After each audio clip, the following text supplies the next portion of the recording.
आज के इस वीडियो में हम सार्वजनिक वित्त और निजी वित्त, पब्लिक फाइनेंस और प्राइवेट फाइनेंस क्या होता है, इसका क्या मीनिंग है, अर्थ समझेंगे। उसके बाद में दोनों के बीच में कौन कौन सी समानताएं और असमानताएं, दोनों के बीच में क्या डिफरेंस है, अंतर है, उसके बारे में हम डिस्कस करेंगे। सबसे पहले अगर हम जो क्लासिकल विचारधारा हैं, जो प्रतिष्ठित विचारधारा हैं, जो प्रतिष्ठित अर्थशास्त्री जैसे एडम स्मिथ और उनके जो भी समर्थक थे 1930 से पहले की अगर हम बात कर रहे हैं, तो उस समय अर्थशास्त्रियों के जो विचार थे कि उनका मानना था कि अर्थव्यवस्था जो है वो सदैव संतुलन की स्थिति में होती है, मतलब मांग और पूर्ति जो होती है वो बराबर होती हैं। जे बी से का जो बाजार नियम है वो मार्केट में क्रियाशील होता है और उसके अनुसार मांग और पूर्ति सदैव बराबर होती हैं। अर्थव्यवस्था में किसी प्रकार का असंतुलन नहीं होता है, और अगर असंतुलन की स्थिति उत्पन्न होती है तो उनमें जो संतुलन है वो अपने आप वापस आ जाता है। तो कहने का मतलब अर्थव्यवस्था सदैव संतुलन की स्थिति में होती है, अर्थव्यवस्था में पूर्ण रोजगार पाया जाता है, बेरोजगारी की समस्या नहीं होती है, अति उत्पादन की समस्या नहीं होती है। कहने का मतलब जो अर्थव्यवस्था है वो किस प्रकार की होती है, फ्री इकोनॉमी, स्वतंत्र अर्थव्यवस्था होती है। तो प्राचीन अर्थशास्त्रियों का मानना था कि जो आर्थिक क्रियाएं हैं, अर्थव्यवस्था है, उसमें सरकार का हस्तक्षेप नहीं होना चाहिए, या सरकार का एक तरह से मिनिमम हस्तक्षेप, न्यूनतम हस्तक्षेप हम कह सकते हैं उसके पक्ष में थे।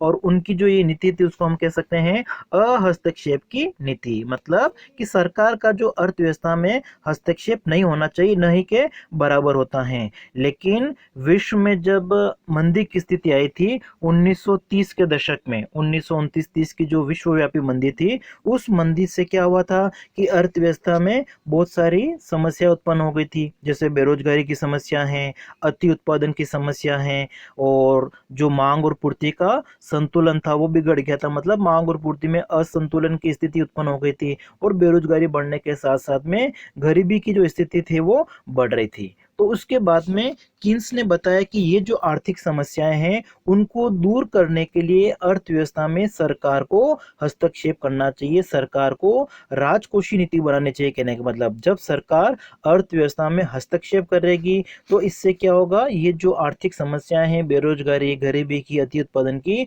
इन समस्याओं को बिना सरकारी हस्तक्षेप के दूर नहीं किया जा सकता है। इसका मतलब 1930 के बाद में अर्थशास्त्रियों का मानना था कि अर्थव्यवस्था में सरकार को हस्तक्षेप करना चाहिए, सरकार को राजकोषीय नीति बनानी चाहिए। कहने का मतलब जिसके द्वारा जो भी आर्थिक क्रियाएं उनको नियंत्रित किया जाए। तो 1930 के बाद में अर्थव्यवस्था में सरकार का जो महत्व है उसको समझा जाने लगा था। उसके पहले जो विचारधारा थी 1930 के पहले, कि वो मानते थे कि सरकार को अर्थव्यवस्था में किसी प्रकार से हस्तक्षेप नहीं करना चाहिए, स्वतंत्र अर्थव्यवस्था होती है। लेकिन किन्स के बाद के जो अर्थशास्त्री आए थे, प्रमुख रूप से हम किन्स कहते हैं, कि 1936 में उनकी जो पुस्तक प्रकाशित हुई थी द जनरल थ्योरी, उसमें उन्होंने बताया था कि सरकार को अर्थव्यवस्था में इस प्रकार की जो भी समस्या उत्पन्न होगी आर्थिक मंदी से, चाहे वो बेरोजगारी की समस्या है, अति उत्पादन की समस्या है, तो इन आर्थिक समस्याओं को दूर करने के लिए सरकार को आगे आना चाहिए। मतलब जब सरकार अर्थव्यवस्था में आगे आएगी, सरकार अगर अपना हस्तक्षेप करेगी तो सरकारी हस्तक्षेप से इन समस्याओं को दूर किया जा सकता है। तो तब से पब्लिक फाइनेंस जो है, सार्वजनिक वित्त है, उसका महत्व बढ़ गया है। अब सबसे पहले हम देखते हैं कि सार्वजनिक वित्त, राजस्व, पब्लिक फाइनेंस होता क्या है।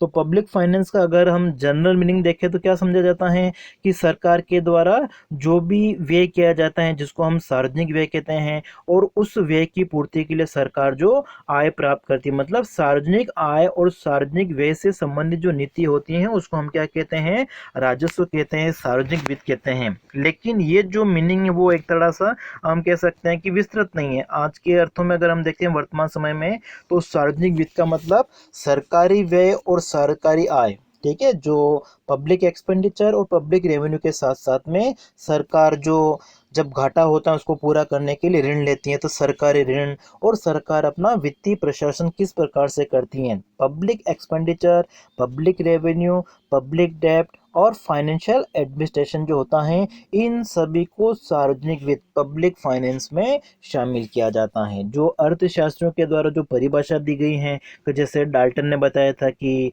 जो राजस्व होता है वो सरकार की आय और व्यय और उनका एक दूसरे के साथ में जो समायोजन होता है। तो समायोजन का मतलब क्या हो गया कि जब सरकार का व्यय ज़्यादा होता है आय की तुलना में, तो सरकार इसका समायोजन किसके माध्यम से करेगी? ऋण के माध्यम से। कहने का मतलब है कि जब हम सार्वजनिक वित्त की बात करते हैं तो सार्वजनिक वित्त का मतलब सार्वजनिक आय और व्यय से नहीं होता है, उसके साथ साथ में सार्वजनिक ऋण और वित्तीय प्रशासन जो होता है उसको भी हम इसमें सम्मिलित करते हैं। तो इसका मतलब जो राजस्व है उसके जो विभाग है उनको हम चार भागों में बांट सकते हैं। कौन कौन से? सार्वजनिक व्यय, सार्वजनिक आय, सार्वजनिक ऋण और वित्तीय प्रशासन। अब देखिए, जब हम सार्वजनिक व्यय की बात करते हैं, इस पब्लिक एक्सपेंडिचर का मतलब क्या हो गया कि सरकार के द्वारा लोगों के कल्याण के लिए विभिन्न प्रकार की योजनाएं बनाई जाती हैं और उन योजनाओं में सरकार क्या करती है? खर्चा करती हैं। सार्वजनिक, जिसको हम क्या कहेंगे? सार्वजनिक व्यय कहेंगे।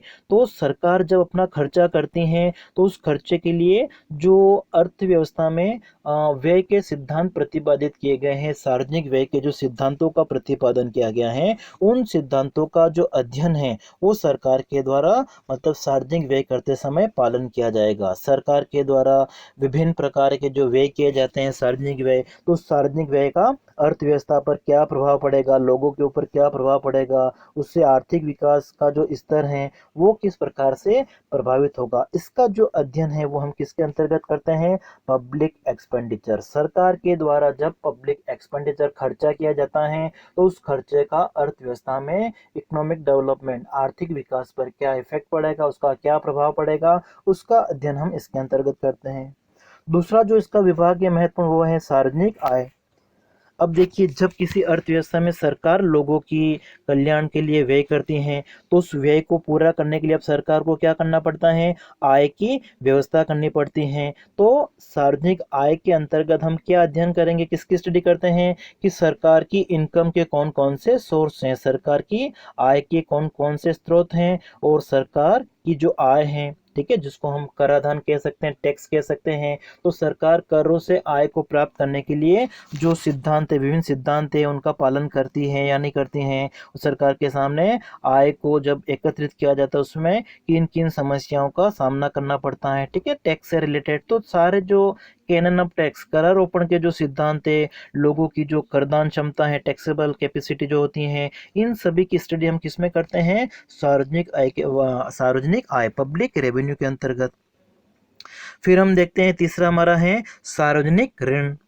जब देखो, जो क्लासिकल इकोनॉमिक्स थे उनका तो क्या मानना था कि जो बजट है वो किस प्रकार का होना चाहिए? संतुलित बजट, जिसमें सरकार का व्यय और सरकार की जो आय है वो एक तरह से क्या हो? बराबर हो। प्राचीन अर्थशास्त्रियों का मानना था कि सरकारी व्यय और सरकारी आय एक तरह से क्या होने चाहिए?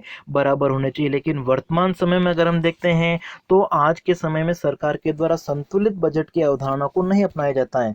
सामान्यतः सरकार के जो कार्य हैं आज के समय में, किसी भी देश की जो सरकार है उनके कार्यों में एक तरह से वृद्धि हो गई है और सरकार का जो खर्चा होता है व्यय, वो आय की तुलना में ज़्यादा होता है। और जब सरकार का व्यय आय की तुलना में ज़्यादा होता है तो इसको हम क्या कहते हैं? घाटे का बजट कहते हैं। तो वर्तमान समय में सरकारें कौन सी होती हैं?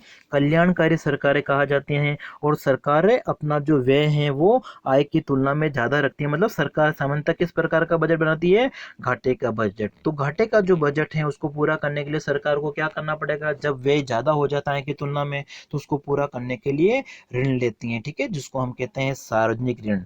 तो सार्वजनिक ऋण से संबंधित जो भी अध्ययन है वो भी हम इसी के अंतर्गत करते हैं कि सरकार कितना ऋण लेगी, ऋण के कौन कौन से स्रोत होंगे, ऋण के विभिन्न सिद्धांत कौन कौन से हैं और सार्वजनिक ऋणों का जो भुगतान है किस प्रकार से किया जाएगा। जब सरकार के द्वारा ऋण भार में वृद्धि होती है तो उसका अर्थव्यवस्था पर क्या प्रभाव पड़ेगा, आने वाली पीढ़ी पर उसका क्या प्रभाव पड़ेगा, इन सभी का अध्ययन हम इसके अंतर्गत करते हैं। और अंतिम विभाग वो है वित्तीय प्रशासन, फाइनेंशियल एडमिनिस्ट्रेशन। इसके अंतर्गत हम पढ़ते हैं कि जब सरकार विभिन्न मदों के ऊपर खर्चा करती है, व्यय करती है, तो उस व्यय की पूर्ति के लिए सरकार के पास में आय के कौन कौन से सोर्स होंगे। और जब सरकार का व्यय ज़्यादा हो जाता है तो उसको पूरा करने के लिए सरकार ऋण लेती है। अर्थव्यवस्था में सरकार के द्वारा बचतों को प्रोत्साहन दिया जाता है एक तरह से। तो इन सभी का अध्ययन जो है हम इसके अंतर्गत करते हैं। तो ये चारों एक तरह से क्या कहलाएंगे, राजस्व के विभाग। अब देखिए दूसरा हमारा है निजी वित्त। तो सार्वजनिक वित्त का मतलब तो क्या हो गया कि सरकार की आय, सरकार का व्यय, और जब व्यय ज़्यादा होता है की तुलना में तो उससे पूरा करने के लिए सरकार के द्वारा ऋण लिया जाता है और उसका सरकार किस प्रकार से मैनेजमेंट करती है, उसका प्रशासन करती है। ठीक है, वो सारा एक तरह से सार्वजनिक वित्त के अंतर्गत आता है। लेकिन जब हम निजी वित्त की बात करते हैं, निजी वित्त, ठीक है, प्राइवेट फाइनेंस या व्यक्तिगत वित्त कह सकते हैं, तो ऐसा मतलब निजी वित्त के अंतर्गत क्या आएगा कि कोई एक व्यक्ति है, उसकी आय है, उसके द्वारा जो खर्चा किया जा रहा है, ठीक है, वो कहाँ कहाँ पे कितना खर्चा करता है, और उसका खर्चा अगर व्यक्ति का खर्चा अगर आय की तुलना में ज़्यादा है तो इस स्थिति में उस अतिरिक्त खर्चे को पूरा करने के लिए वो कितना ऋण लेगी। ठीक है, इन सभी का जो अध्ययन है वो हम निजी वित्त के अंतर्गत करते हैं। तो निजी वित्त का मतलब हो गया कि व्यक्तिगत वित्त कह सकते हैं उसको। एक व्यक्ति की आय कितनी है, वो कितना खर्चा करता है, और जब व्यक्ति का खर्चा आय की तुलना में ज़्यादा होता है तो उसको पूरा करने के लिए वो किस प्रकार से ऋण का प्रबंधन करता है। तो ये हमारा है निजी वित्त। अब देखिए इन दोनों अवधारणाओं में जब हम सार्वजनिक वित्त की बात करते हैं, पब्लिक फाइनेंस, और दूसरा प्राइवेट फाइनेंस, निजी वित्त, दोनों में अंतर है लेकिन दोनों में कुछ समानताएं हैं। सबसे पहले अगर हम समानताओं की बात करें तो इन दोनों के बीच में क्या समानता है। सबसे पहले हमारी जो समानता है कि जो सार्वजनिक वित्त और निजी वित्त दोनों का उद्देश्य क्या होता है, लोगों की आवश्यकताओं को पूरा करना, अधिकतम लाभ प्राप्त करना। ठीक है, जब लोगों के द्वारा मतलब चाहे वो सार्वजनिक वित्त हैं चाहे वो निजी वित्त हैं, उनके द्वारा जो खर्चा किया जाएगा तो उसका अंतिम रूप से जो प्रभाव पड़ता है वो किसके ऊपर पड़ेगा, लोगों के ऊपर। तो मानवीय आवश्यकताओं की पूर्ति द्वारा किस प्रकार से अधिकतम लाभ प्राप्त किया जा सकता है, ये दोनों में आता है, चाहे वो निजी वित्त हो चाहे वो सार्वजनिक वित्त हो। दूसरी बात कि जब हम दीर्घकाल की बात करते हैं तो चाहे वो निजी वित्त हो चाहे वो सार्वजनिक वित्त हो, इन दोनों में संतुलन होना आवश्यक होता है। जितनी आय होती है उतना ही व्यय होना चाहिए दीर्घकाल में। अल्पकाल में चाहे तो व्यय जो ज़्यादा हो सकता है आय की तुलना में, लेकिन दीर्घकाल में दोनों संतुलन में होना आवश्यक होता है। फिर तीसरा जो अंतर हम असमानता की हम बात कर रहे हैं, तो पूर्ण रूप से ऋणों पर निर्भर नहीं, चाहे व्यक्ति हो चाहे सरकार हो, दोनों की आवश्यकताओं की पूर्ति करने के लिए वो पूर्ण रूप से ऋणों के ऊपर निर्भर नहीं होती। व्यक्ति का अगर खर्चा ज़्यादा है आय की तुलना में तो वो थोड़ा बहुत इसका जो प्रबंधन है वो ऋणों के द्वारा कर देता है, और जब सरकार का व्यय आय की तुलना में ज़्यादा होता है तब भी उसकी पूर्ति करने के लिए सरकार ऋण लेती है। लेकिन ऋण लेने की ये जो सीमाएं हैं वो अनंत नहीं हो सकती, एक तरह से सीमित ही होती है। सीमित मात्रा में ही ऋण लिया जा सकता है। क्यों? क्योंकि जो ऋण लिया गया है उसका वापस भविष्य में भुगतान करना पड़ता है, और अगर अधिक मात्रा में ऋण लिया जाएगा तो आने वाली पीढ़ी जो होती है, ठीक है, उसका भार उसके ऊपर पड़ता है। तो इन सभी बातों का ध्यान रखा जाता है। फिर अंतिम हमारा जो असमानता है वो है व्यक्ति स्वयं के लाभ को अधिकतम करने के लिए आय और व्यय का समायोजन करता है, जबकि सरकार जो है वो अधिकतम सामाजिक लाभ, मतलब दोनों का उद्देश्य क्या है, लाभ को अधिकतम करना।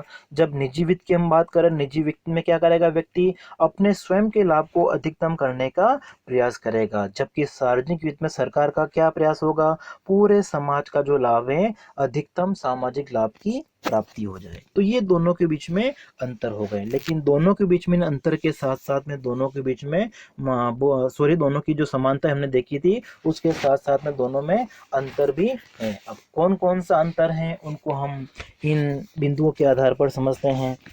सबसे पहला हमारा जो पॉइंट वो है आय एवं व्यय का समायोजन। देखिए जब हम निजी वित्त की बात करते हैं तो कोई भी व्यक्ति जो है पहले आय प्राप्त करता है और उसके बाद में वो क्या करता है, अपना खर्च करता है आय के अनुसार। अगर किसी व्यक्ति की आय अगर 10,000 रुपये महीने की है तो पहले वो इस आय को प्राप्त करता है और उसके बाद में इस 10,000 को वो कहाँ कहाँ पे खर्च करेगा उसका एक तरह से वो डिसाइड करता है कि वो कहाँ पे खर्च करेगा इसको। लेकिन सरकार की जब हम बात करते हैं सार्वजनिक वित्त, तो सार्वजनिक वित्त में एक तरह से ये विपरीत स्थिति होती है। जब सरकार की बात करें हम, तो सरकार पहले क्या करती है कि विभिन्न मदों पर उसे कितना खर्चा करना है, कि उसको शिक्षा के ऊपर कितना खर्चा करना है, स्वास्थ्य के ऊपर कितना खर्चा करना है, परिवहन के ऊपर कितना खर्चा करना है, इन विभिन्न मदों पर कितना खर्चा करना है, उसका अनुमान पहले लगाया जाता है और उस खर्चे की पूर्ति कहाँ से होगी उसका जो निर्धारण है वो बाद में होता है। तो कहने का मतलब हम कह सकते हैं कि सरकार का आय और व्यय जो होता है वो एक तरह से लोचपूर्ण होता है, इलास्टिक होता है, जबकि लोगों की आय और व्यय, निजी वित्त की हम बात कर रहे हैं, उनकी आय और व्यय एक तरह से क्या होती हैं, इन इलास्टिक होती हैं, बेलोजदार होती हैं। तो सबसे पहला अंतर हमारा ये हो गया। दूसरा अंतर उसका आधार है ऋण सुविधा में अंतर।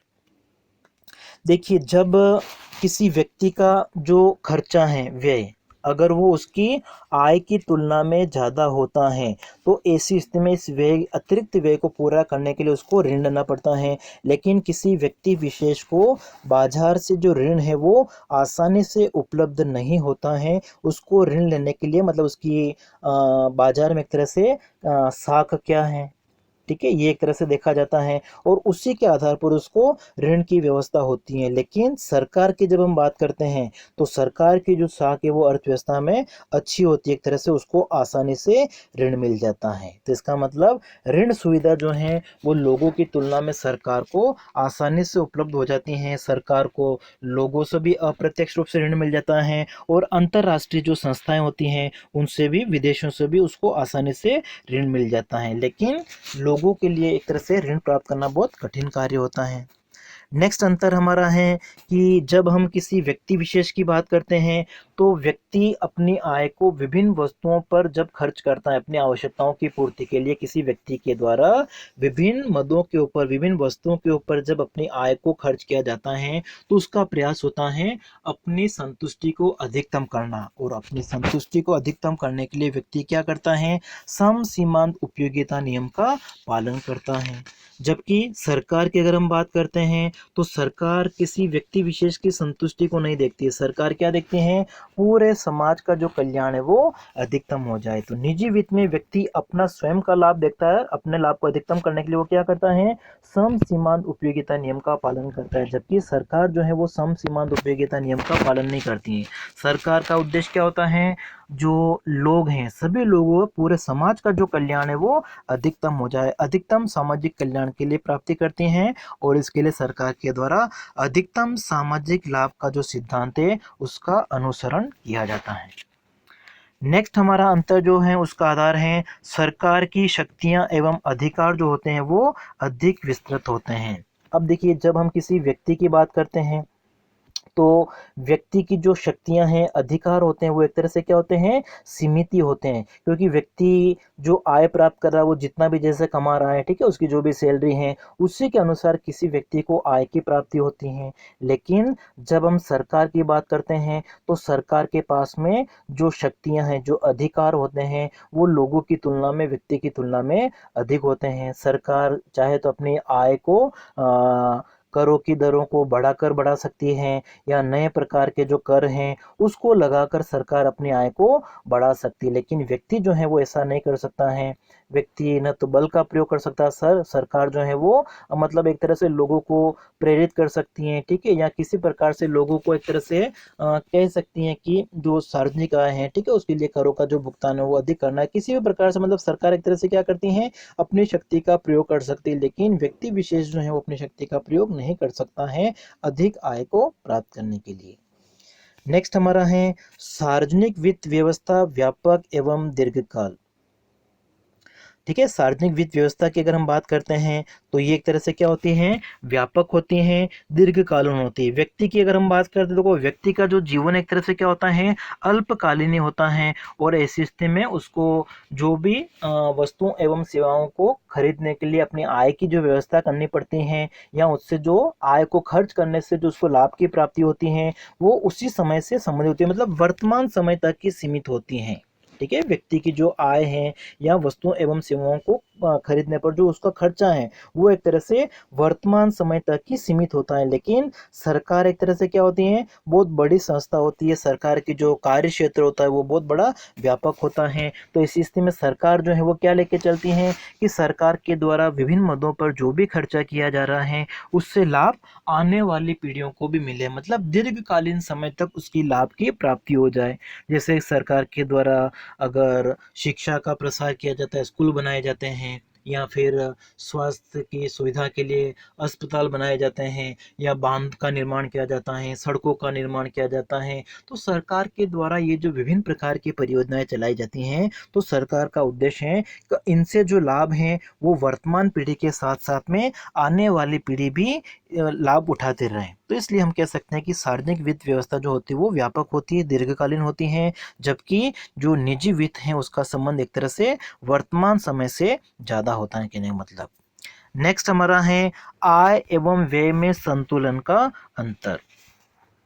देखिए, जब हम प्राचीन समय की बात करते हैं तो प्राचीन समय में क्या माना जाता था कि सरकार का जो बजट है वो किस प्रकार का होना चाहिए, संतुलित बजट होना चाहिए। लेकिन वर्तमान समय में सरकार का जो कार्य क्षेत्र है वो बढ़ गया है। सरकार कौन सी, एक तरह से कल्याणकारी सरकार है, तो कल्याणकारी सरकार होने से सरकारी जो व्यय होता है, सार्वजनिक व्यय, पब्लिक एक्सपेंडिचर, वो ज़्यादा होता है इनकम से, आय से। सार्वजनिक आय की तुलना में सार्वजनिक व्यय ज़्यादा होता है। और वर्तमान समय में सरकार के द्वारा जो बजट बनाया जाता है वो किस प्रकार का होता है, घाटे का बजट होता है। और घाटे का बजट जिस सरकार के द्वारा बनाया जाता है उस सरकार को कल्याणकारी माना जाता है। लेकिन जब हम व्यक्ति विशेष की बात करते हैं तो व्यक्ति का जो बजट होता है वो उसकी जितनी आय होती है उसी के अनुसार वो व्यय करता है, मतलब संतुलित बजट कह सकते हैं। या व्यक्ति का जो बजट है वो एक तरह से सरप्लस वाला होता है, जिसमें वो कुछ भाग क्या करता है, अपनी आय का बचा के भी रखता है। लेकिन सरकार का जो बजट है वो एक तरह से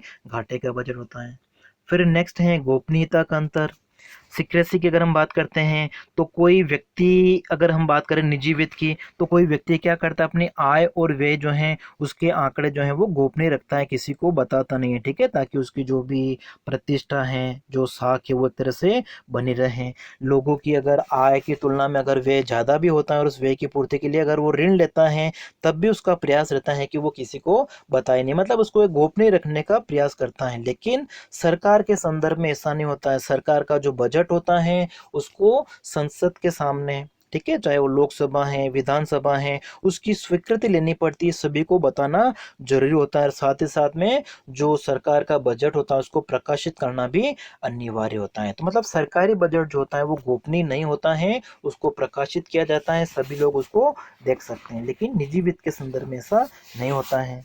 फिर बजट निर्माण की अगर बात करें तभी हमने पढ़ा था कि जो निजी वित्त होता है उसमें सरप्लस बजट, अधिकता बजट होता है, जिसमें आय जो है वो व्यय की तुलना में ज़्यादा होती हैं। या फिर संतुलित बजट हो सकता है, ठीक है, जिसमें आय और व्यय बराबर हो। लेकिन जो सार्वजनिक वित्त है, पब्लिक फाइनेंस, उसमें जो बजट होता है वो किस प्रकार का होता है, घाटे का बजट होता है, जिसमें सार्वजनिक व्यय सार्वजनिक आय की तुलना में अधिक होता है। और अंतिम हमारा है व्यय को प्रभावित करने वाले तत्व, मतलब व्यक्ति विशेष के द्वारा जो खर्चा किया जा रहा है उसको अलग तत्व प्रभावित करते हैं। सरकार के द्वारा जो खर्च किया जा रहा है, जो आय प्राप्त की जा रही है, उसको प्रभावित करने वाले अलग तत्व होते हैं।